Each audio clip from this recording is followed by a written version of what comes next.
આપનું મારું ઓર વિષ્ણુભાઈ તુલસીભાઈ છે.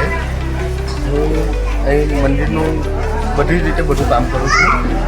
અને આ ફૂલવાડી માતાનું મંદિર છે કેલોદ ગામ નજીક આવેલું છે, ઉગીખારીના નજીક બાજુમાં.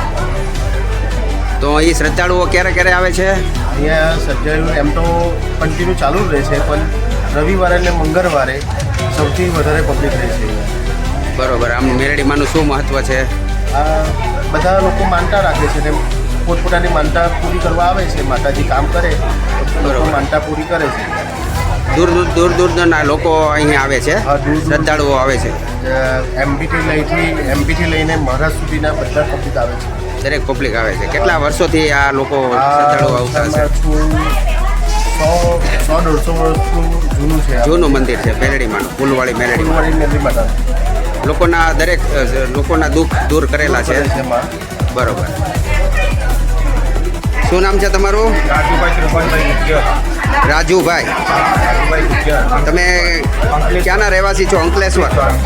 કેટલા વર્ષોથી તમે આ મેરડીમાના મંદિરે આવો છો? 7 વર્ષથી ચાલતો જ. રાત્રે 2:30 વાગ્યાનો ચાલતો નીકળું ઉઘાડો પગે તો અહીંયા ગાડી 9-9:30 આવી જાઉં અને આવીને અહીંયા મંદિરમાં સેવા આપું.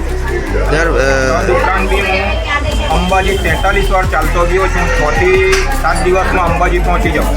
અંકલેશ્વરથી અંબાજી 43 વાર ચાલતો પૂરા થયા અમારે. આ ફૂલવાડી કેલોદની મેલડી માં તરીકે ઓળખાય છે. હા. તો આશરે કેટલા વર્ષ જૂનું મંદિર હશે આ? આ તો બહુ જૂનું મંદિર છે. પૌરાણિક મંદિર છે. 150 વર્ષ જૂનું મંદિર છે. બરાબર. હા. છેલ્લા કેટલા વર્ષથી તમે અહીંયા આવો છો? 7 વર્ષથી આવું છું. છેલ્લા 7 વર્ષથી તમે અહીંયા આવો છો અને દરેક માનતાઓ તમારી પૂર્ણ થાય છે. હા. માતાજીએ દર્શન બી આપી દીધા મને. હા. શું તમને પરચો શું આપ્યો? અને પરચામાં એવું છે કે મેં મારા મૂર્તિની સામે એવું ઈચ્છા ધરાવેલી કે હું બધી જગ્યાએ ચાલતો ગયો છું. અંબાજી, શિરડી, શનિદેવ મંદિર સુધી ચાલતો ગયો છું. આ બાજુ બગદાણા ઊંચા કોટડા સુધી ચાલતો ગયો છું. ડાકોર, પાટીલ, પાવાગઢ બધે ચાલતો ગયો છું. અંબાજી 43 વાર ચાલતો ગયો છું. એટલે પછી અહીંયા હું આવ્યો છેલ્લે કે મારે અહીંયા ગાડી સત બહુ છે, તમારું સાંભળું છું, તો મને તમારો સત બતાવો તો હું આવું મૂકું.